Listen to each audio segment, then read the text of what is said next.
Aidan, can I just ask, is the event run by yourself or a combination of yourself and Tom? Like, what's the structure of the meeting basically when you guys come together? Okay, okay.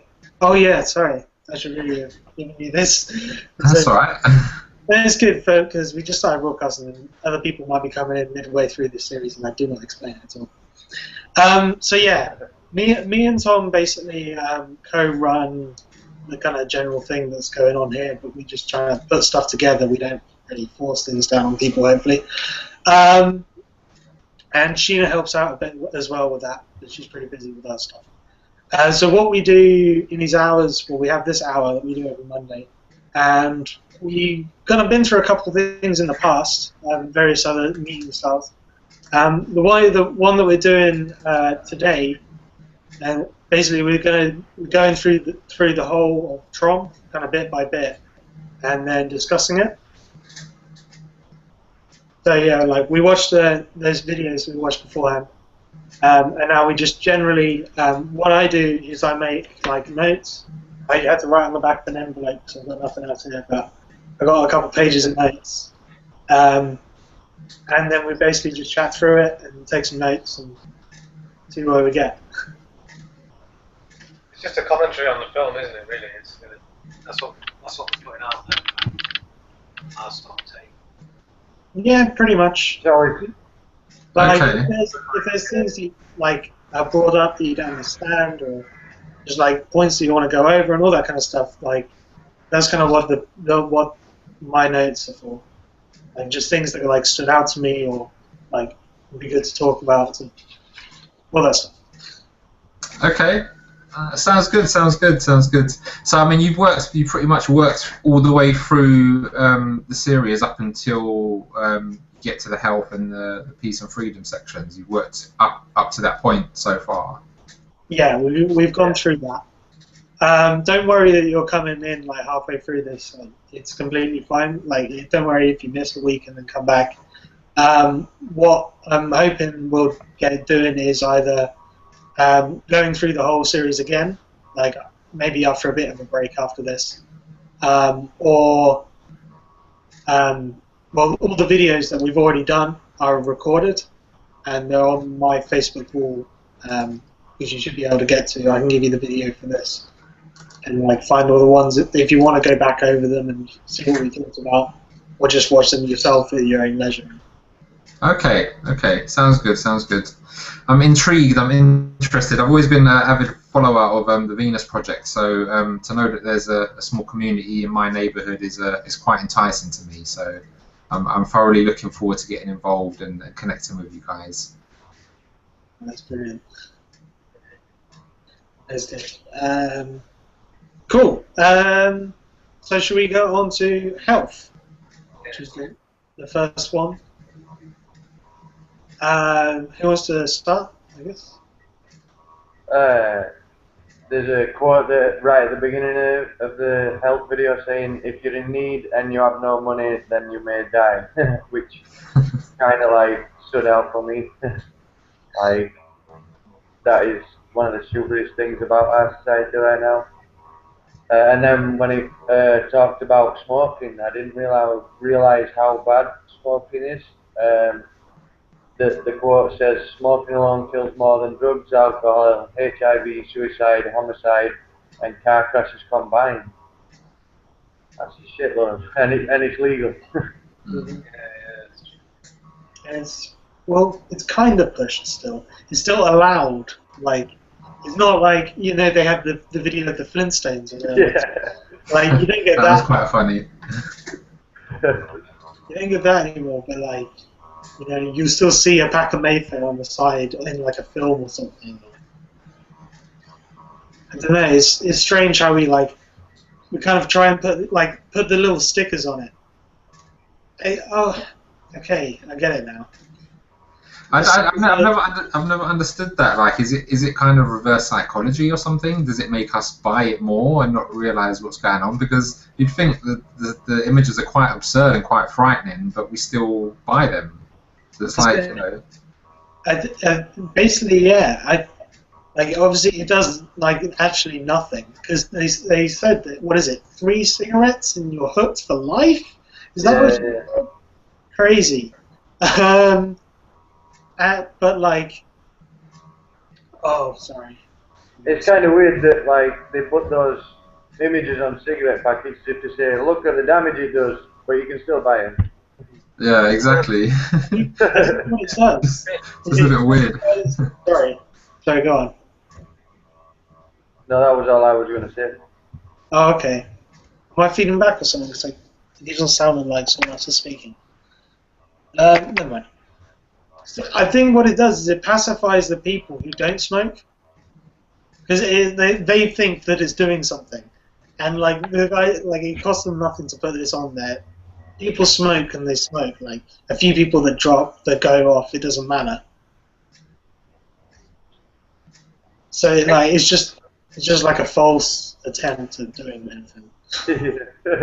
Things are horribly addictive. You know what I mean? And it's like out of they had that that report from police officer. What was his name again? He they did this study and like put it into a top like 20 structure of like what was the worst drug, and like alcohol becomes like more socially like destructive than a lot of the illegal substances. So it's questions whether they are really these laws are really set for you because of the assumed assumption idea that you would be protecting people. I don't understand why cannabis is illegal, yet alcohol and cigarettes illegal. It confuses me. I think because they haven't found a way to make money from it yet. Probably. Yeah. I mean, well, no, that's it, because they have, and they started doing it in the US. Have you seen how many people are now so rich in like Colorado and places, opening up these dispensaries? It is big business over there, like instantly. And it's gonna spread. Yeah, I heard it's gonna spread because they'll see that and go, everyone else wants in. Yeah, it's true. That's kind of the turn. Yeah. They prove they can make money off it now, so why not go for it? That market will open up, won't it? That's Yeah, I think me personally, I think it's a bit when we're talking about alcohol and cigarettes, I think the worst drugs that are on the market. There's a lot more recreational drugs that are kind of illegal but nowhere near as bad as cigarettes or alcohol. So it kind of makes you wonder and think kind of where we are at in terms of how our communities and our societies are governed, and who's pulling the strings, so to speak. But I guess it's just the state that we're in at the moment. I suppose we're trying to find a way out of it, really. I guess another side to this is so like drugs and alcohol are like actively pushed, but there's also like those legal highs that like come out. They just kind of tiptoe around the law a bit, and then they're okay. But then like maybe in a year they'll get shut down. Like that just like really exposes like a massive flaw of law, which like it's so restrictive. It can't flex with anything. It has to legislate, and it has to take time. Even if something comes out and it's like really dangerous. Yeah, absolutely. They still take like a year or two to. Yeah, there's a lot out there. Like I have a friend, a group of friends of mine. Like we meet up on a monthly basis. We attend a kind of spiritual gathering. So there's a lot of people that are into kind of healing and holistic lifestyles. And one of the ladies that I met there, she was telling me about the what's it called now? Is it MDA or MDNA or something like that? So yeah, that's the one. And that apparently it's supposed to give you quite spiritually profound experiences. It's the same kind of thing that is secreted by the pineal gland naturally, and it's the same kind of substance that's been used by indigenous Amazonian tribes in the past. So there's a lot of things that we don't really know about a lot of the drugs that are out there, I suppose. But yeah, it's just one take on it, I guess. Yeah, not to put it down. If you have like Netflix, or it's probably on YouTube, there's a thing called DMT, the spirit molecule. Yeah, I've seen it. It's fascinating. Yeah. Yeah, I came out of it basically thinking that DMT is not spiritual in any way.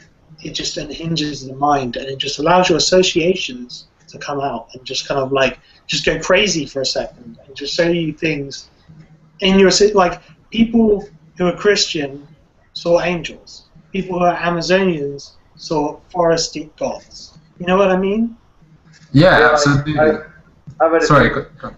And like it to me, the first time I took it, it was really like all the senses have gone. The time and everything just mattered a lot less. And then the second time I took it is when it was like, one of my friends described it as like a puzzle, you know, with a kaleidoscope and I don't know, like rooms and stuff. And then the third time I took it, it was like I was trying to find like I wanted an answer, but I just wasn't getting an answer.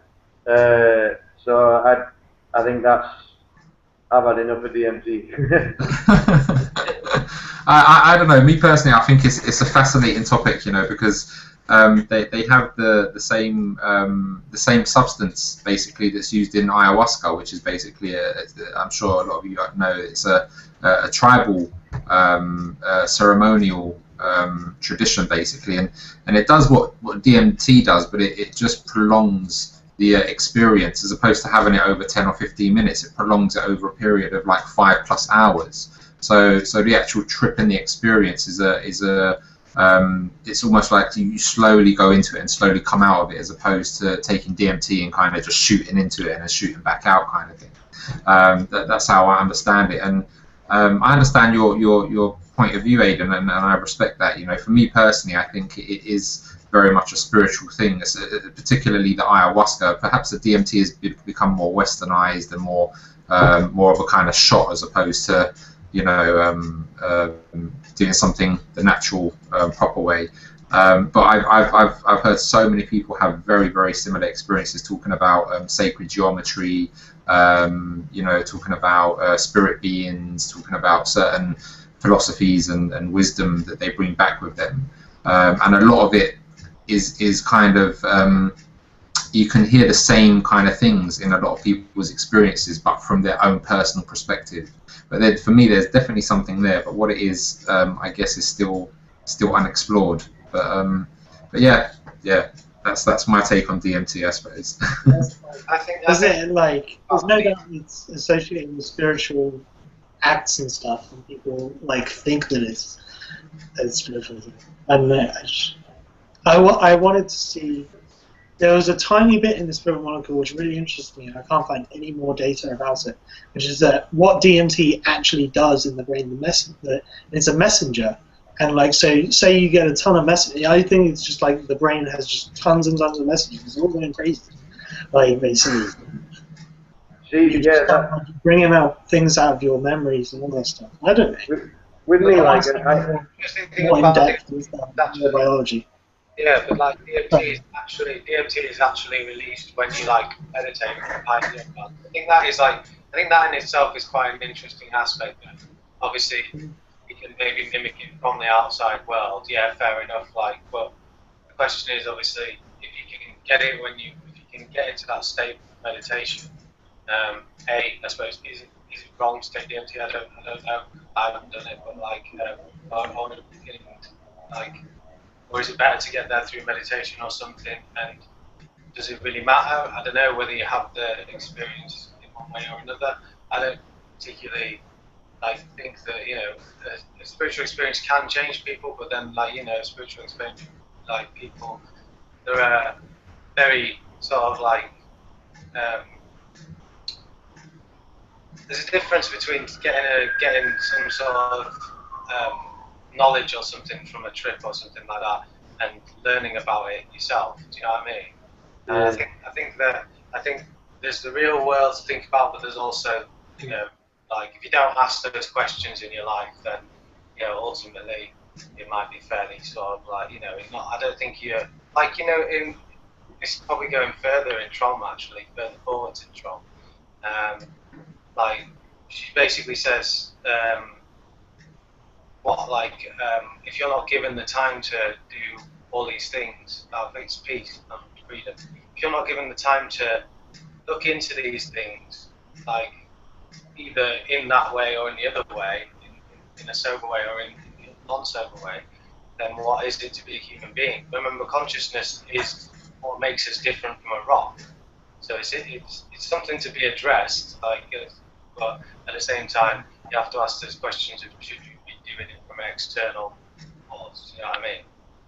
Yeah, and that's pretty much the dilemma that I'm facing at the moment. I mean, I do quite a bit of meditation myself. I do Kundalini meditation, and I've been doing meditation on and off for over 1.5 years now, which is nothing in comparison. But and I've never actually done DMT, but obviously my friend told me about it. I did a bit of research. I saw the spirit molecule. And it's a fascinating topic to me, but I completely agree. I think if you can raise your DMT levels naturally through meditation, through discipline, and more of a holistic way, then absolutely I'd advocate for that over taking any substances. But sometimes I suppose some people want a much more vivid experience. Some people want to go really, really deep into the experience and actually really connect with it. And I think that the ayahuasca facilitates that. But I still think you can achieve very strong levels of the same effect through natural meditation. So yeah. There was a funny little drawing I saw once of like someone sitting there meditating and the police like handcuffing them. Like, no DMT. It's pretty funny. There's a quote that I like from Jack Fresco in the health section. It says that, I think he's an anthropologist, studies culture, mainly primitive culture, but he doesn't think his own culture is primitive. He says there's no field that you can study today that isn't entrapped in the culture somewhere, and it's hard to escape it. If you really succeed in escaping from your culture, you'd have difficulty talking to people. All you'd be doing is informing them. Who here thinks they are still entrapped in the culture? Yeah.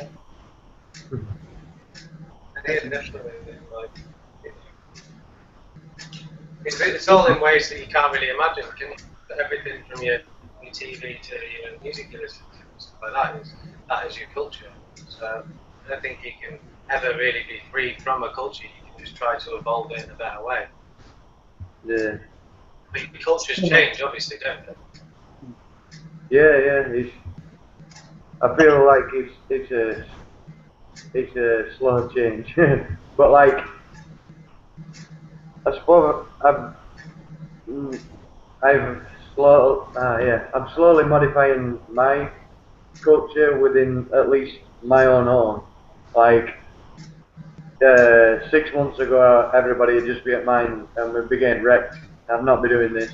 I'd not be learning much, and I'd be working full time, so I'd always be tired and drinking or smoking something. So I suppose my culture's slowly moving, but I'd like it to move a bit faster.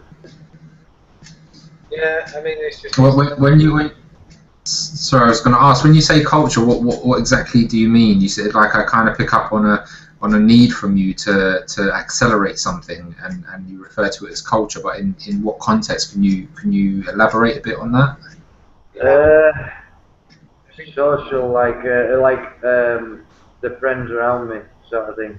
Like, and like now I'm trying to find friends that discuss things more rather than friends that just want to get wrecked. Okay, so you put that intention out there, and now you're part of this group. So just keep putting that same intention out there, and those things will come to you. Yeah, I kind of want the old friends to catch up a little. Yeah, you got to pull them along. You got to change their attitudes and cultures.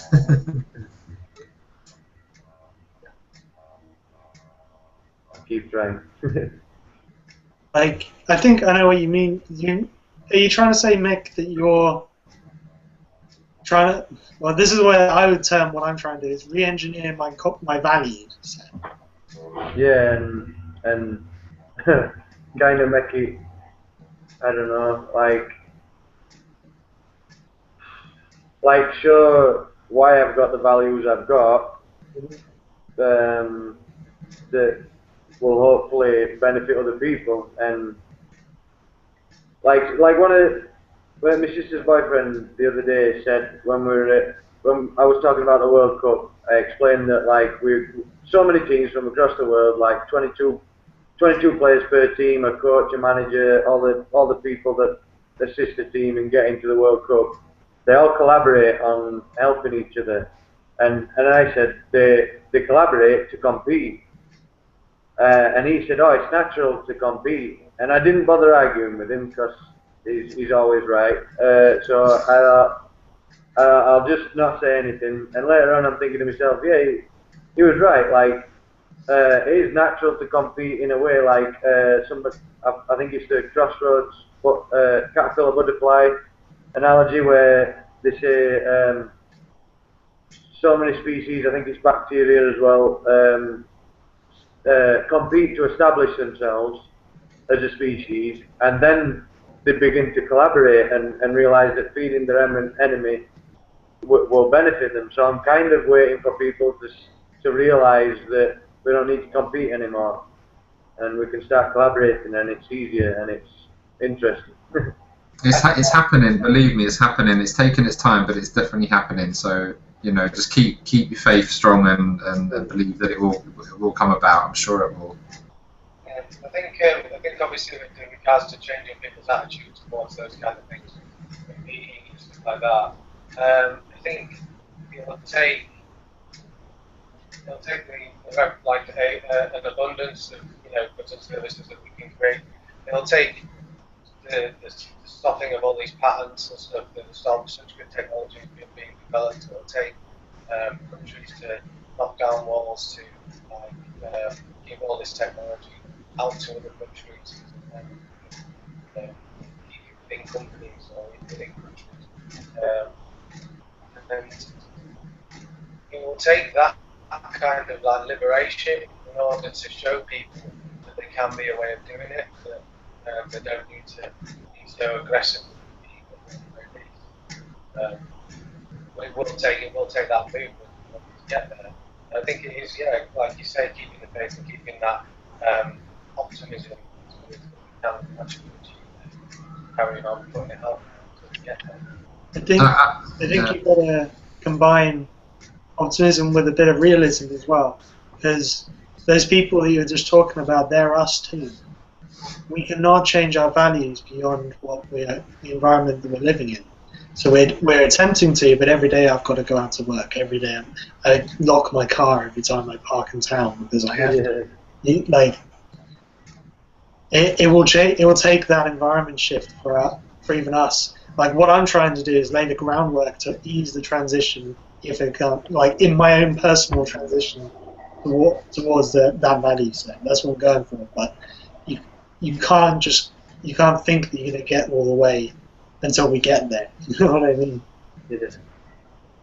That was something I liked out of the Peace and Freedom one. I think it was Roxanne Meadows saying, we think we've got the freedom to choose things, but we can only choose what we can afford, like to live in or to travel by, etc.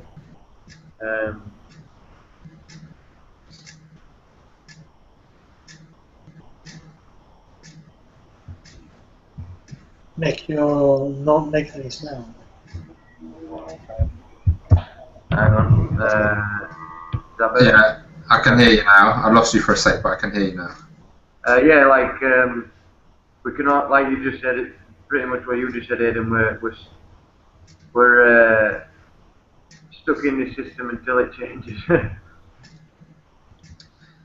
Yeah, I agree to most of what you guys are saying. To be honest, I think it is because we're spiritually stuck, we're physically stuck, we're psychologically stuck, we're socially stuck in a paradigm that basically we're starting to see fall apart in many different respects, in an economical sense, in a political sense, in an environmental sense. But I think that all of those things are necessary to bring about the change that we all desire. It might be very scary, and it might be looking at it, oh my God, it's so chaotic. There's a lot of fear, there's a lot of anxiety, a lot of apprehension. But it's a catalyst that we need in order to bring about changes in our world that are the kind of changes represented by things like the Venus Project. To embrace a new paradigm, a new culture, a new attitude on the planet. It's just how do we do that, which I think is key. And from my perspective, I think that's done first and foremost at a community level.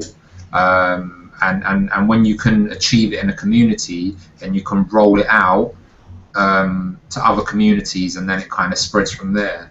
But it's definitely about creating a brand new paradigm to exist within. I think that's kind of where we're heading. That's where a lot of my spiritual friends are already awoken in that respect. They talk to me on a level where I can kind of feel that they're in the new paradigm. But then I speak to a lot of people that are in the old paradigm. So I guess it's just about waiting for kind of more people to wake up, and then the ball starts rolling, and then kind of people kind of come along for the ride, I suppose. But it's very challenging. Yeah, absolutely, it's a very challenging thing. Well, that's what we're doing now. We're doing that exact plan. We're in the early stages of basically doing that. What we need to be doing is basically building ourselves up so we're in a position when things do start getting really bad to really stand up and say like, look, there's other stuff going on. Venus Project is doing this with a major motion picture, which will be a big thing. And basically, if we're looking at our kind of like 5-year goal, our goal is to be ready for when that movie comes out, because we're going to get a hell of a lot of people who are interested and all that kind of stuff. And like, obviously, all the other cool stuff that we can be doing in the meantime is amazing. Yeah, I like these hangouts with because when I was with PZM, like when I listened to their team speaks, they were good, like trying to get projects together, etc. But there was no education. There's no nothing to go through or discuss or clear up. So like since I joined TVP and I got directed towards some information on behaviour, the Rob Sapolsky lectures and stuff like that, and this TROM site's cleared a few things up, like what's achievable and what's not achievable. I think the education that I've got from TVP's just really increased within the last year. Well, what I know, my knowledge for the last year, so when I'm explaining things to people as well, I feel like I'm slowly getting better at trying to refer to them. We've got in our factory now some new forklift trucks, basically a forklift truck without a driver. So when I'm explaining technological unemployment, I can now point to to what's taking over our jobs, etc., and say, look, it's going to change its own battery. They're pretty cool machines, and then go on to explain that we change the system, then we haven't got to worry about losing us jobs and not having no money for food, etc. So It's good.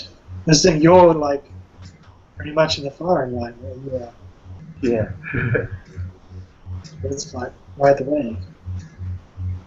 Well, this thing, what I really wish I could do. This would be my perfect job. Sorry, this is kind of off track, but on that, I want to go and work in a factory, figure out how it works, and automate it, and then design the automation, build it, put it in. Let's go on the next place. That'd be such a cool job. Yeah. Just go through the economy and just help people out with their jobs, give them money and stuff. I'm like they've gave us some information about a new factory that's been built in Doncaster next to an old factory, and I'm just wondering exactly how that's going to run, whether that's going to be fully automated. Because we've got like robots on the top floor, and now these larger robots that are going to start working in the next 6 months on our floor. So I'm guessing that factory could well be. I mean, I'm only speculating that. I don't know, but I'd like to investigate further as to whether that's fully automated. Like, I mean, Amazon, is that the one where there's only pickers? There's nobody packing anything anymore. Sorry, there's only packers. There's nobody picking the items from the shelves anymore. The shelves come to the packers. So I'm wondering if they'll employ something like that. Also, in the health video, he's talking about nanotechnology. Have we got any nanotechnology at all right now? I heard something about plasters, some sort of plasters having nanotech on them. I don't know whether it's true. I've not researched it. I'm not entirely sure. I don't know too much about nanotechnology. What I do know is that it's been pretty vital in a hell of a lot of stuff, like modern computing and stuff like that. It's pretty like, actually no, sorry. No, I should shut up. I don't know anything about that. So what I was going to say is, what nanotech have we got today that we can refer people to when we're talking about nanotechnology that might come in the future? Like, if we've got none, then we'll just wait. I think I've heard some things like they've got a certain material which is supposed to be like a synthetic metal, and it's supposed to be a lot stronger than metal, but it's actually a plastic and it's made out of nanotechnology. So I think that there are some things that they're kind of trying to develop in terms of the nanotechnology that's out there, in terms of like building material, and then you have the whole medical arena, which are looking at nanotechnology in terms of developing literally computers the size of an atom, that basically is programmed to float about in your body and repair your body, you know, and also look at things that may come about as illnesses, how to prevent them from coming about, how to distribute medicine within your body through that nanotechnology. So I think some things are kind of slowly coming about. Some things are more kind of ideas that they're looking at. But it's a fascinating discussion, definitely. I don't know a lot about it, but I think there are some things they've worked on already, but nothing too kind of out there from what I understand. I've got a book on nanotechnology. That you haven't read? No. This is not particularly a good example because it's useless. But did you see on YouTube there's a nanoparticle cartoon? No. They managed to like move these like, I think it's atoms around, and it was just like a little like really pixelated cartoon, and like just a sick man like bouncing a ball or something like that. Yeah. I think I saw that actually. Yeah, now you say that, it does jog my memory a bit. The definition of free, when on the peace and freedom video, it says, how do you define free? It's like we're all environmentally surrounded. So. I thought the example of where he said, "Oh, am I free to shoot my neighbour?" I thought that was quite. But yeah, it does. You know, the question is really like, why do we need such a word as peace when, you know, really everyone needs exactly the same freaking things. You know, we need on a base structure anyway. Everyone needs the same things. So why have we got all these walls up in between us? Like, you know, I highly doubt that people would want to kill you back if you like drove a tank up to someone and started firing fucking bread at them. You know, I highly doubt they're going to be retaliating with bombs and stuff like that if that was the case. We have that from the food video that we saw the other week. You know, the amount of bread that just goes to waste from supermarkets is only a day or two old. What's wrong with that? It's you know, it's a world where like half like people fight for resources in other countries and stuff. but he always throw it away. Just I think I've kind of settled on a definition which hopefully kind of like eases people into it a bit. Like with freedom, like well, you can have freedom from oppression. So you can have freedom from a previous state. So this is a timeline type thing. From the previous state, you can be freer from that oppression, but you cannot be free from all oppression because gravity is oppression. Yeah. The laws is the same as oppression, but these are laws that, so far, we know you can't break and you can't go around. It's true.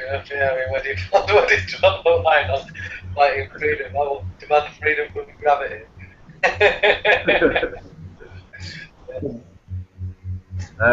You would just disperse.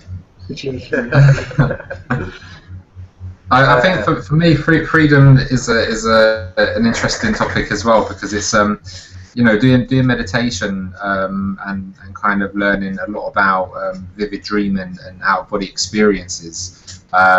You know, basically we live kind of, I suppose, in a 5 sensory body. You know, so we're kind of attached to the 5 senses, and because of that, I suppose we're trapped in each one of those. We're trapped by what we hear, what we see, what we taste, what we smell, you know, what we feel, you know, but there's some people that through meditation are able to kind of come out of their bodies. You know, I know it's quite a profound thing to think about, but you know, there are certain gurus who've said that they can travel outside of their bodies, and I think unless you can do that, you know, you're never gonna truly be free, I suppose. So it's quite a tall order, but some people say it's possible. But I think until we're able to come out of our bodies, we're always going to be trapped. We're always going to be limited in what we can do, I suppose. So yeah, I think freedom for me is being able to escape the limits that are imposed on us by our bodies. But that's my take. It's a bit far out, I suppose. Oh, like freedom is.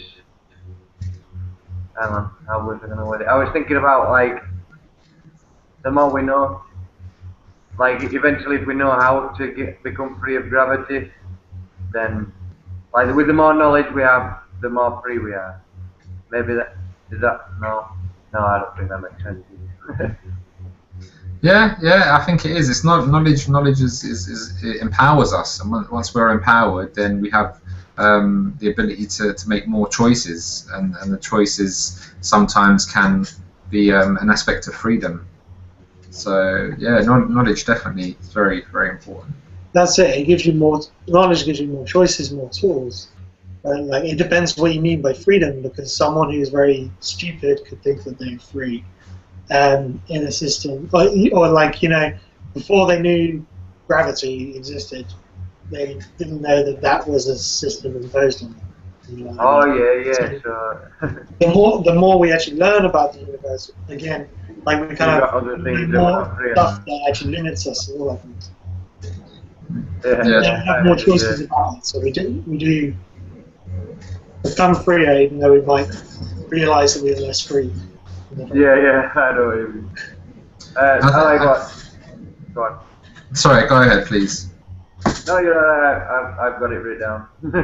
I was just going to say, I mean, if we can manifest a future based on the principles of the Venus Project, and we can live within a society like that, I think we're actually going to taste what freedom really is for the first time within humanity. But until we can live in that kind of society, we're never really going to understand what freedom means. So it's definitely attainable. It's just not here yet.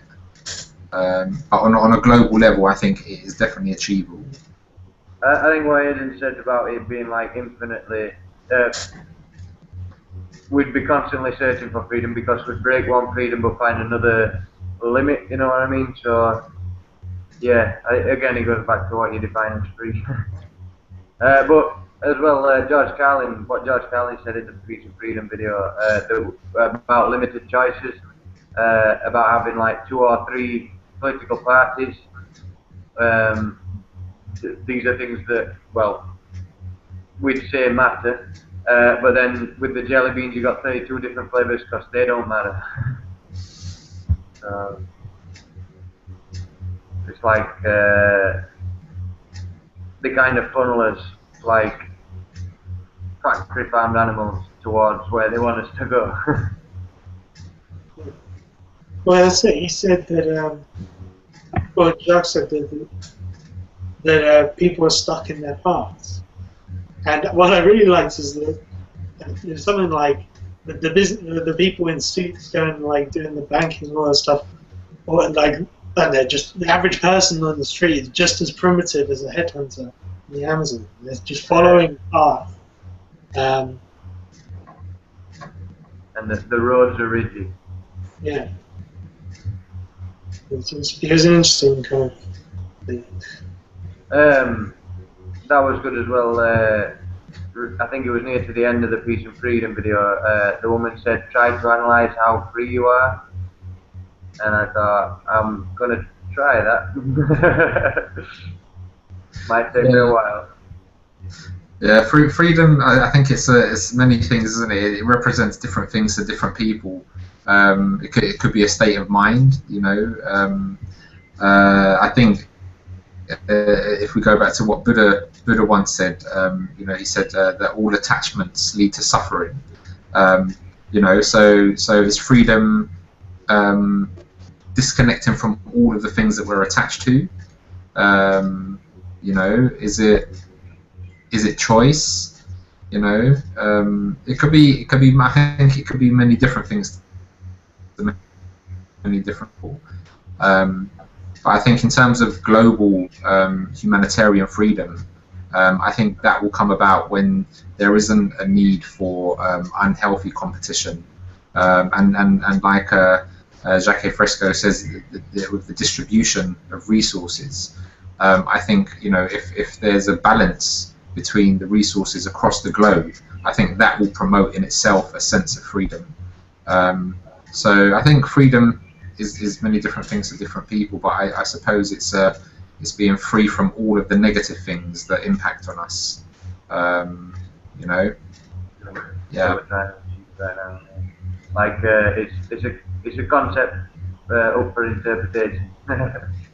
The thing, like, say on that, then you would say that you should impose a smoking ban on everyone, because that would make them more free.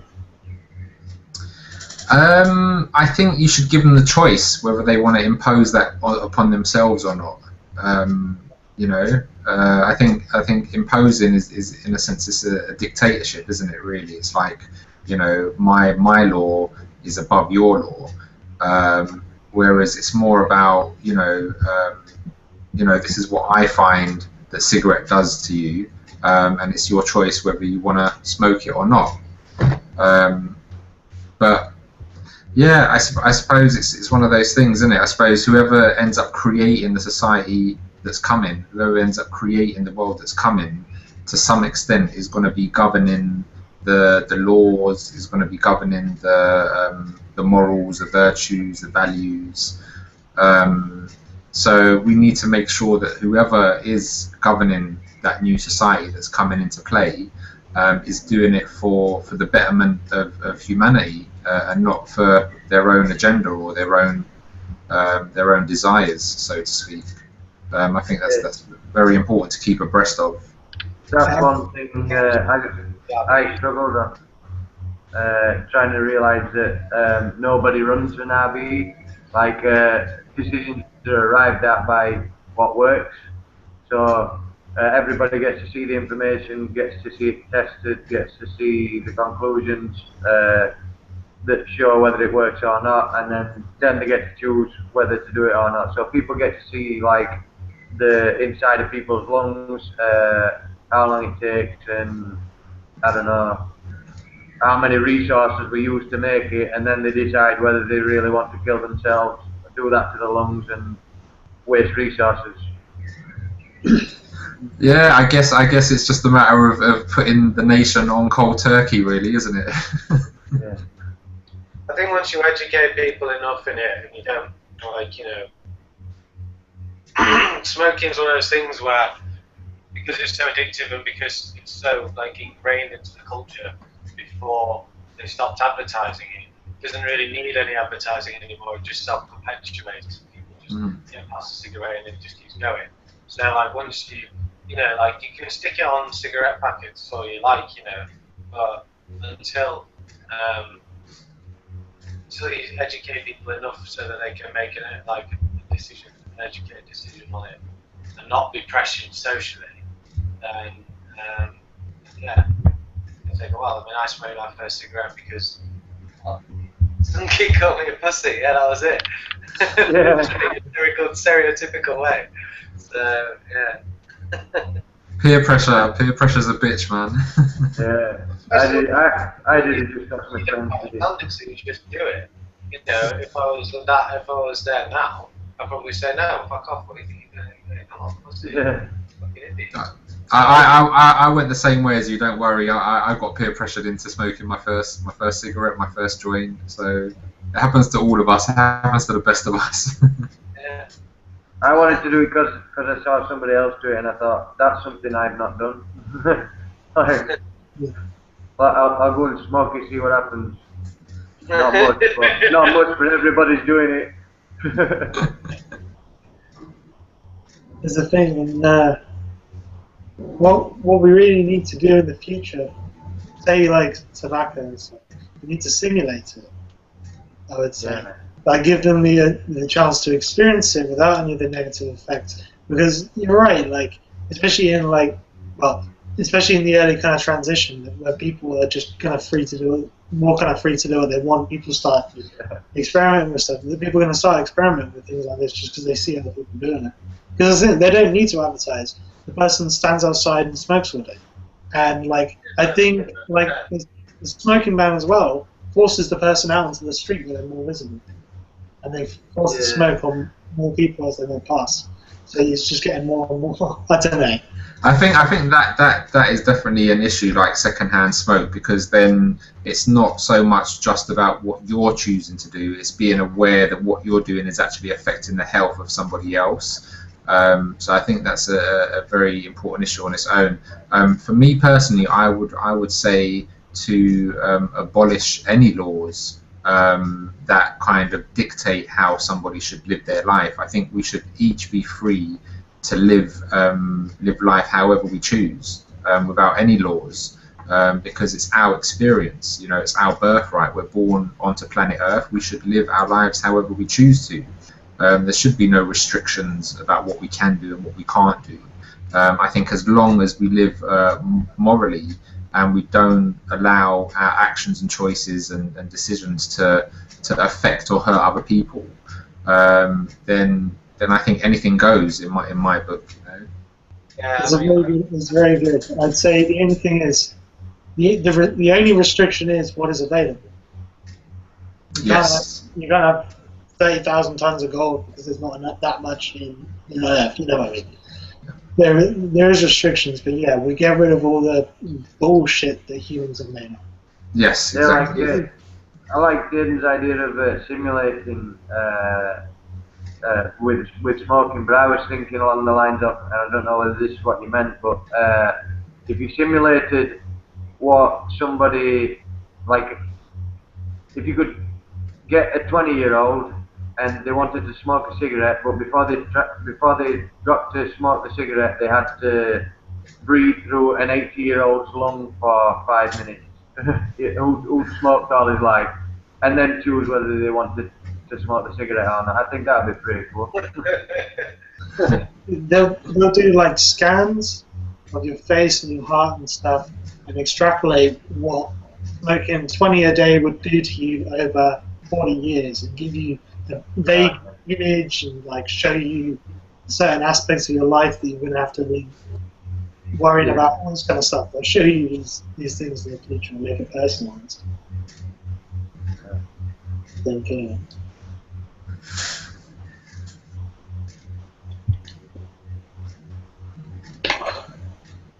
That's all I had anyway for the videos. Yeah.